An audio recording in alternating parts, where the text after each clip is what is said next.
Alrighty, welcome back to the Rattled Cage podcast. Looks a little bit different this week because Ryan is out of town, so it would just be me doing a show solo. Not gonna be not gonna be very long. Don't really have a whole lot to go over. Being Daytona, sitting here trying not to sneeze. But chart looks a little bit different this week, so we'll just hop right into it. Basically, I'm gonna approach this more like a roster construction show rather than driver breakdown. So, start off here, top 10. Basically, have everything color coded. The red is guys that I'm just not playing at all. So, the entire top 10 is going to be a complete fade for me. And then we'll jump down here real quick just to like 11th through 17th. Wouldn't mind playing some of these guys in this range. Not going to have a whole lot of exposure to any of them. Not really planning on playing a whole lot of these guys at all, if any, really. Like Josh Berry, never interested in him at all. Daniel Suarez, no interest in him at all. Zane Smith, Kyle Busch, Christopher Bell, Carson Hocevar. These are guys that I wouldn't mind getting to a little bit, but I probably won't have more than like 10 to maybe 15%. I feel like 15 is quite the stretch there, really. Then just kind of a little quick rule here. I won't play any of these guys together, like 11th through 17th. If you're using an optimizer or kind of hand building that you set your own little rules, I would not play more than one of these guys together. And like I said, Josh Berry's out for me, Suarez is out for me, SVG is out for me. Hocevar, we know he's super aggressive, and that's typically ends up being on these super speedways. So he's borderline for me, but he's been decent here at Talladega, decent at Atlanta. Has kind of struggled at Daytona. Only one good finish, and that was this race last August. Got 11th. Let's see here. Christopher Bell. He's actually finished pretty well here at Daytona recently, anyways. Last year, or beginning of the year at the 500, he did not do too well. Talladega, he's been more consistent, I guess, and then Atlanta, a little more consistent there as well. Kyle Busch, he is one of the interesting ones to me because we seen Austin Dillon sneak into the playoffs last week with that win at Richmond, which I think going into it, we all kind of felt like that was a possibility. Didn't really expect it, but also weren't really surprised to see it, I guess. But RCR, they always bring good plate or super speedway cars, whatever you want to call them. Seeing it again yesterday in Xfinity. I even said in the Discord, I swear every time we go to an Xfinity super speedway race, we're constantly saying, how are these RCR cars so damn fast? But Zane Smith, I have him listed there that I'll probably get a little exposure, but now that I'm sitting here looking at it again, thinking more about it, I'm actually just going to go ahead and change him to red because I don't see myself getting there. So basically in the 11th to 17th range, The only guys I have any interest in would be Kyle Busch, Christopher Bell, Carson Hocevar, and Kyle Busch is probably actually my favorite in that range.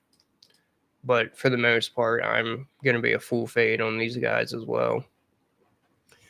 Would not have more than like probably 10 to 12% of these guys, and I would like to limit that whole range altogether to a total of less than 20% altogether. And like I said again, not playing any of these guys together. Then we'll hop down to 18th through 25th. This is the range where you can start to get a little more aggressive. I typically don't play anybody inside the top 20 together. I just completely fade the entire top 20 and start my builds with 21st or 20th on back. But Ty Gibbs, Ross Chastain, have them listed here as orange, which is the color code for little to very little exposure. Looking at Ty Gibbs, he's been kind of more consistent than what I expected, honestly, but starting 18th, he can definitely still kill your lineups instead of, I mean, really we need a top 10 out of him at minimum, and I don't really see him getting there. Not a big fan of Ty Gibbs when it comes to plate races. Honestly, not a big fan of Ty Gibbs in general, the way that car's been running this season. But Ty Gibbs, I could see maybe like 5 to 10% of him. Ross Chastain, he's another one, kind of like Carson Hocevar, super aggressive. See his finishes be fairly consistent, actually. But the thing is, with this being the last race before the playoffs, we're going to see pretty much everybody in this field is going to drive like an asshole. So you put 40 assholes out there together, man, it's going to get pretty interesting. But we know Ross Chastain, always super aggressive, and this usually ends up biting you on the super speedway. So leaning more towards a fade on him, but I will allow for like 5 to 10%. Michael McDowell, he's actually kind of struggled at Daytona in the next gen car. Best finish was 7th, and that was the very first super speedway race in this car. Talladega, he's been either boom or bust. Atlanta, kind of more mid-pack, I guess. But McDowell is a guy that I have a little more interest in. I have up here, I could see these guys being like top end 25, 30% for me. But McDowell, Allmendinger, Chastain, Gibbs, maybe even Bubba are guys that I'll try to restrict those guys to probably not any more than 20% of my lineups. And then speaking of Bubba, I do have him as green, which is someone I could see getting a little higher on. I won't have anybody over 50%. Try to aim more for like 40%. But Bubba himself, starting 22nd, he can obviously still really hurry you. But he's been extremely consistent at Daytona. Looks like a top 10 is very reasonable to expect from him. But I get scared to play anybody basically from 25th on forward. Like these guys here, they're borderline for me. But I have Bubba and Ty Dillon as my favorites in this range. Ty Dillon, he's been super consistent. We'll call him like a top 15 car at Daytona in the next gen era. Talladega, he was a little, I mean, still consistent, but just not quite as good. Atlanta, he's just really kind of struggled at. But Ty Dillon is a guy that I always think of him when I think of plate tracks or super speedways, drafting tracks, whatever you want to call them.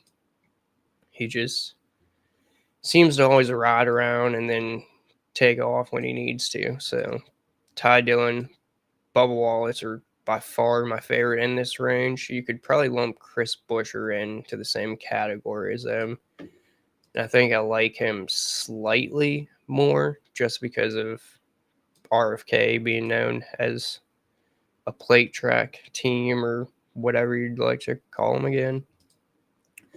But I feel like Chris Buescher's probably going to be one of the highest owned, if not the highest owned in this range. So that means, or that's the reason I have him as yellow, because I'd still like to try to get a little underweight on him. And then Ricky Stenhouse, I got him as orange just because he's another one of those guys that are super aggressive. He has been pretty good on the plate tracks, actually. He did win the 2023 Daytona 500, which was, I mean, I'm a Stenhouse fan just because of the sprint car history there, but I don't see him getting it done today. He seems to always bite me more than he helps me. If I don't play him, he does good. If I do play him, he wrecks out. So, Stenhouse is one of those guys that I just seem to never be on the right side with. But today, I plan on being light on him because I just think he's going to be super aggressive and it's going to bite him at some point. So, recap of 18th to 25th, Ty Dillon. Bubba Wallace would be my favorite in this range. Then down here, I have that most of my builds will be limited to just 2 of these guys. I'll have some builds with 3 of them, and then I plan on being roughly like a 60-40 split on these guys. 60% 2 of them, 40% I'll allow 3 of them.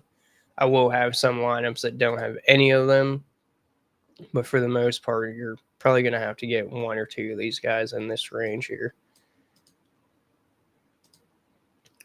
Then we'll jump down to the juicy range of 26 to 40. I will start this build off, or every build will have at least 3 guys starting 26 on back. This is how I always build for super speedways. I've never won a cup contest, but I have won 3 or 4 or 5 Xfinity contests. And I always just build from 26 on back pretty much.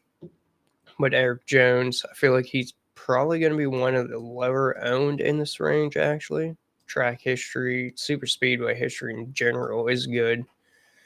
So that's probably going to make him a little more owned than what I'm expecting. But he seems to always just hang out and get there when he needs to.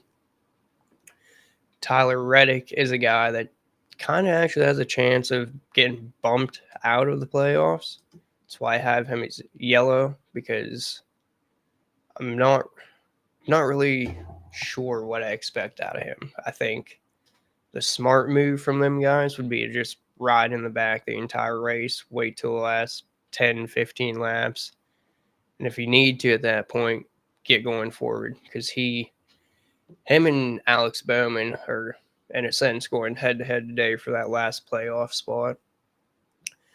Alex Bowman starts second, so we're probably going to see him hang out up front, at least get stage points for stage 1, which could really narrow that gap for him and Reddick, and that could end up being the difference maker at the end of the night.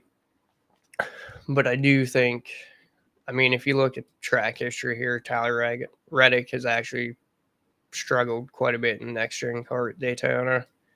Hasn't been great, really, at Talladega. Did have that win last April. Then Atlanta, he's been pretty much boom and bust. So I feel like Tyler Reddick is a guy that's going to be higher owned because he's just one of the bigger names starting in the back here. So I plan to try to be underweight on him, but still a guy that I want to get plenty of exposure to. Gilly, Todd Gilliland. He is another one of these guys that you always seem to think of him when it comes to plate tracks. But then you look back at his Daytona results, and They just haven't really been there in the next gen. Like, he starts 28th, say he does his best finish at 23rd. There's just no point in having him.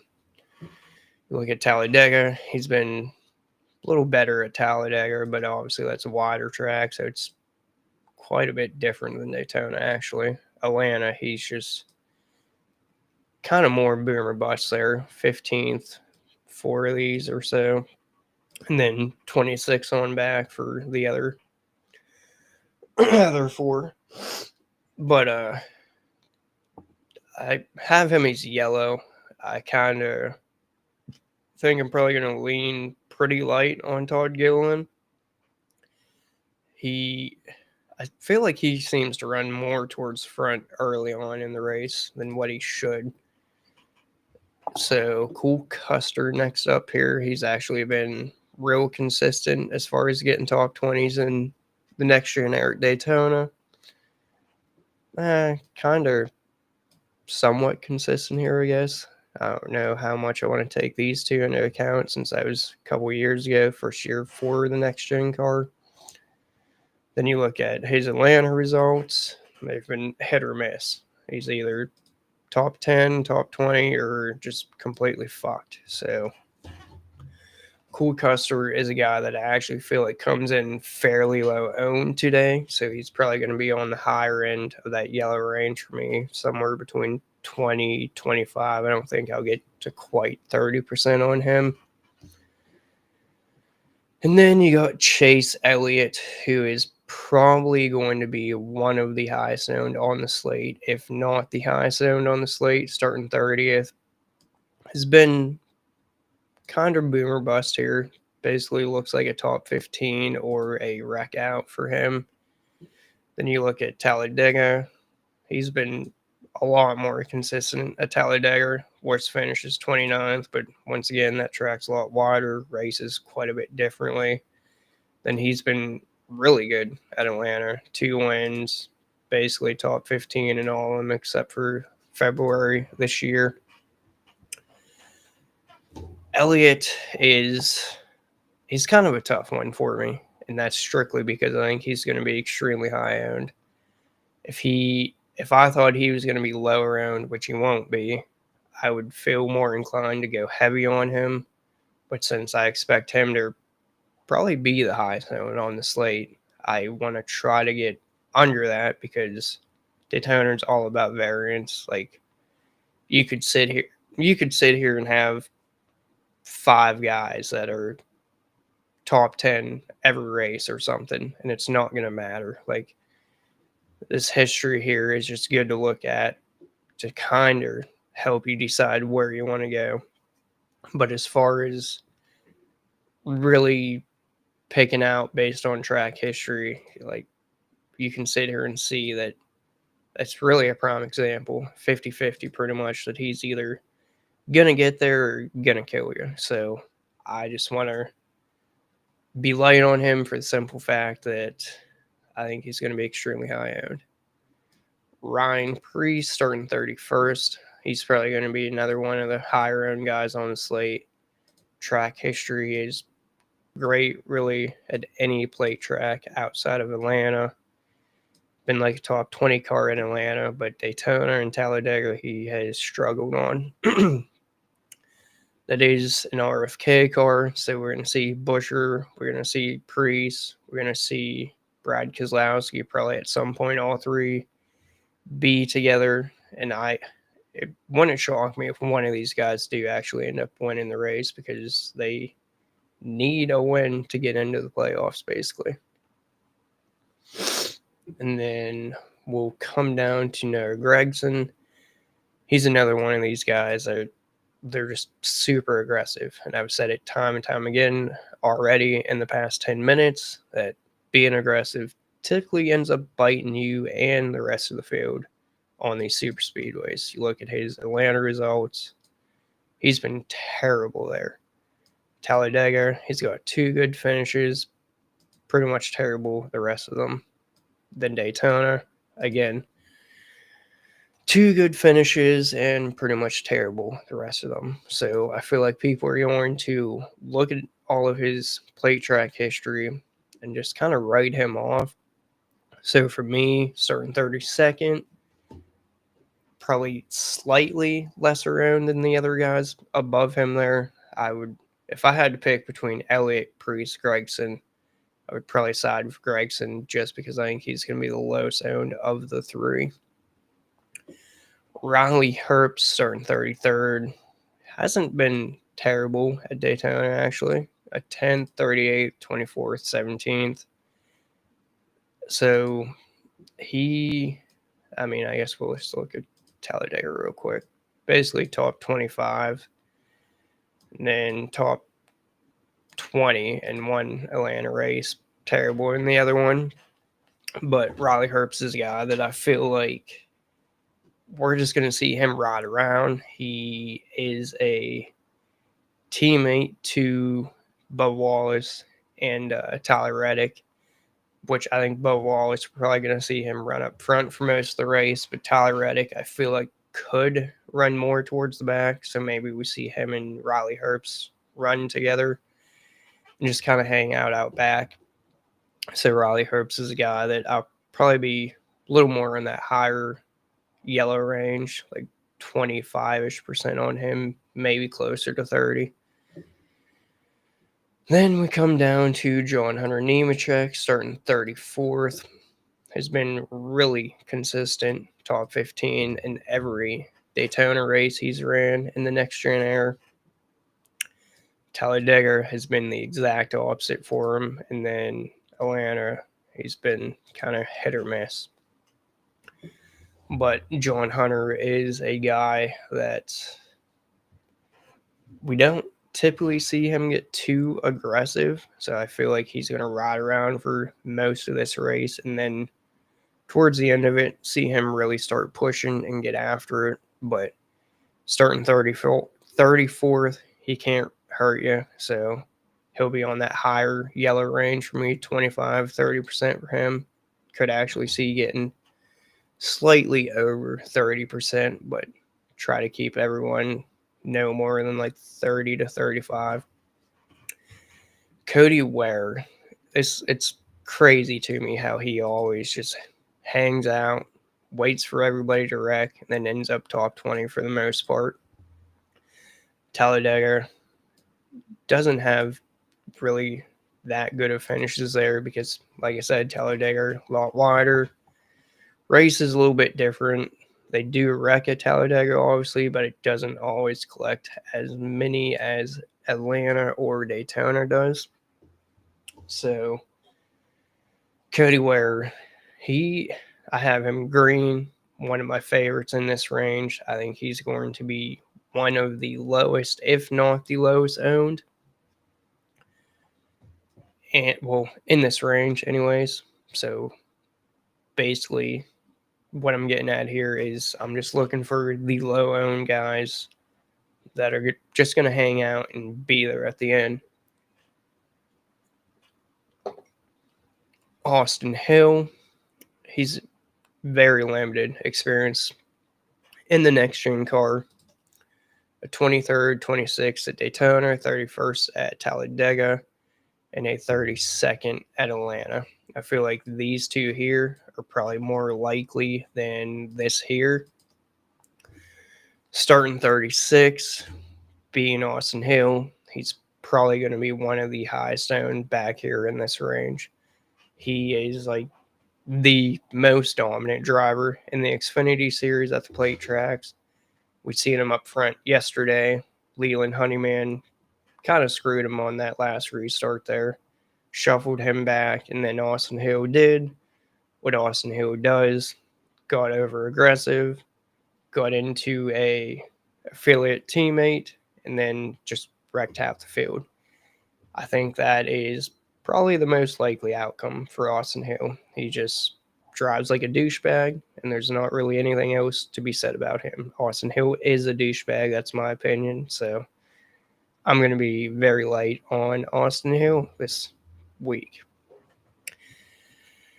Then we come down to Justin Haley, starting 37th. He has been pretty consistent at Daytona. Couple shitty finishes here, but for the most part, he looks like a top 20 car.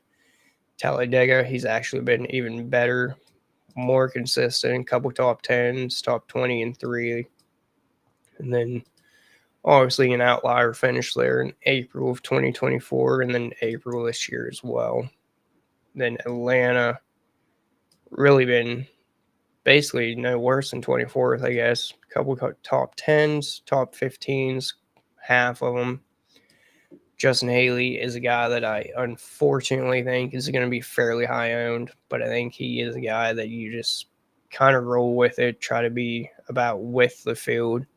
I could see going over the field on him, but like I said, if I think a guy is going to be more than 30 to 40% or in that range, I would rather try and be light on him. But Justin Haley's a guy that you always think of when you think of plate tracks. He has a Daytona. He won this race. I want to say 2019. I'd have to go back and look, but that was a rain shortened race. Completely different car, so it doesn't quite matter as much, but super speedway racing is still super speedway racing. So Justin Haley is the guy that I plan to be. He's going to be on that higher yellow range for me, probably right around 30%. BJ McLeod, he only races super speedway tracks basically anymore. We've seen him run up front quite a bit. We've seen him, I want to say 2 years ago. Looked like he had a legit shot at being there, but ran out of gas like a dumbass, because what you see in this new Cup car is fuel mileage racing, really, which I fucking hate. Everyone else was just kind of laying back, running half throttle, 3/4 throttle, just saving fuel the entire race. BJ McLeod went flying up through on the outside, wide open, not realizing that he was fucking himself in the long run. But that was quite a few races ago, so I think he understands now a little better way to approach it. And I think we will see him hang out for most of the race, and then at the end really get to it. And he's always been a good plate guy, just always hangs out, gets there when he needs to. Had a 7th back in August of 2022. He can't hurt you, obviously, starting 38th, 4,800. People struggle to pay down on these plate tracks. I don't know why, because I'm going to have some lineups that have 10, 12, 15,000 left in salary. Like, salary does not matter whatsoever. BJ McLeod, green, one of my favorite plays on the slate. Casey Mears doesn't have any plate experience in this next gen car. He's in that 66 car. That car always scares me. You never know what their intentions are. Being Casey Mears, I feel like he probably wants to run the whole thing, so I see him just kind of hanging back. I do have him as orange, but that's strictly because I never know what to think of the 66 car. Is it going to finish? Is it going to start and park? You have no idea what that 66 car is coming to the track as, which I honestly expect him to probably be the lowest owned overall. So you could probably play like 8 to 10% and be double the field on him. And I'm perfectly fine at limiting that to like 12% at the absolute most. And then Joey Gase, last car in the field, starting 40th. Doesn't really have any plate races in the next gen except for August last year, finished 20th. And I think he might be my favorite play on the slate for the simple fact that he cannot kill you. I don't see him being more than like 12% owned. And I'll probably be double that, around 25 minimum, maybe even closer to 35 for me on Joey Gase. And then just kind of a quick recap, 26th to 40th, I'm going to have at least 3 of these guys in every build. 18th to 25th, most of these guys, most of my builds, I probably have 2 of these guys. We'll have some with 3, have some with 1, have some with none, but for the most part, it's going to be like a 60-40 split for me, 2 to 3. 11th to 17th, I'm probably going to end up fading. Well, I'm probably going to end up fading the entire top 20. Maybe even down here, Almendinger, fade the top 21. But 11th to 17th, I would absolutely not play more than one of these guys together. And then the top 10, I'm not playing these guys at all. And if you're new to this, the reason for that is you see fast laps spread out. Typically see quite a few different lap leaders, which in the next gen era, that's kind of changed, but you're not looking for your speedster points, dominator points, hog points, whatever you want to call them, because they're just too spread out, too unpredictable. Everyone in the field is going to have a fast lap or 2 at some point. So basically, it's pretty much it. You don't want to worry about salary. Like my main build last night for Xfinity, I want to say left 14,000, and if I didn't have Anthony Alfredo, it would have been fine. But of course, one of my guys was one of the first to actually get out of the race, so that bit me last night. But like, if you want to just come down here to the 26th to 40th range and build every lineup with just 6 guys from there, that's perfectly fine, because you're literally just playing for floor. Like, there's gonna be wrecks. I'd say 15 or more cars probably don't finish on the lead lap. We're gonna see, it's the final race of the regular season, so we're gonna see a bunch of stupid shit happening. People are gonna make blocks they shouldn't make. They're gonna take runs that they shouldn't take, and it's gonna be a shit show. So you're playing a lottery, just hoping you have the guys that don't wreck.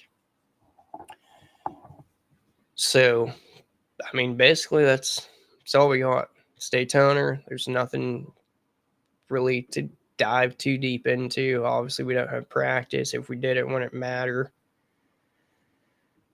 But I think that's pretty much it. Fade the top 10. For me, I'm fading the top 20. And go from there. Not really that long of a show. About a half hour here. But it's really all we got. It's Daytona. So I will post a link to the Discord. I'll have this chart in there so you can go in there and look at all the finishers for the next gen era. But good luck, and let's win some fucking money. Make sure you get in that damn Discord, because if you don't, I'm gonna be honest, you're a fucking dumbass. We got some great minds in there. A lot of fantasy race and world championship tickets already in there, so get in there and get some fucking knowledge. Alrighty.